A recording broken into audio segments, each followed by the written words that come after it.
Earlier we talked about the importance of the pre-call plan, but perhaps the most important aspect outside of the interview is the post-call debrief. We leave interviews with a tremendous amount of information. Oftentimes we're very giddy about the opportunities, but it's the execution of the analysis of the information that we've uncovered and creating a game plan to move forward that's most critical.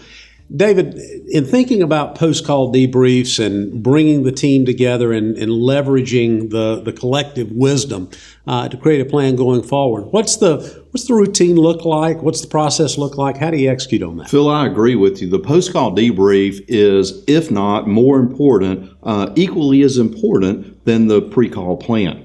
What did you hear from the meeting? What movements did the client or the prospect make when you hit on a certain topic? Did you hit a sciatic nerve? Did they get bored with the conversation topic? All those things are handled or managed, if you will, in the post-call debrief. In my opinion, I think it's better to have the post-call debrief amongst all participants that were at the meeting. Obviously, what did Phil hear? What did Daniel hear? What did you see? As soon as you can and as possible after the meeting occurred. Now, the advisor and the practitioner needs to be really careful, because if he or she is by themselves, they're going to be having the post-call debrief, if you will, with themselves. But if it's a team member, then all of a sudden, when I'm navigating and leading the conversation, Daniel can be watching and taking notes, and I can be paying attention to the client. The post-call debrief on the backside of that becomes much easier, because Daniel might have picked up some things that I didn't pick up to because I'm paying attention and watching the client. Daniel heard something differently than I did.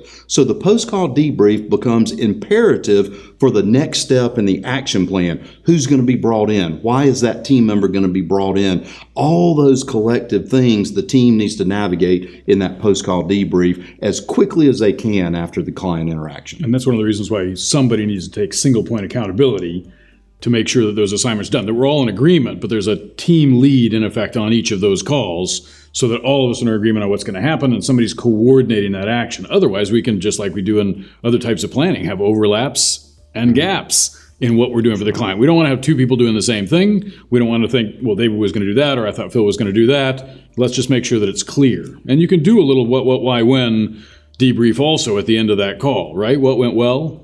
What could we have done better? Why would that have made a difference in the call? And when will we get a chance to do that again? If you do that each time, you're constantly working on improving the process and the machine, and the entire team is involved in that. Perfect.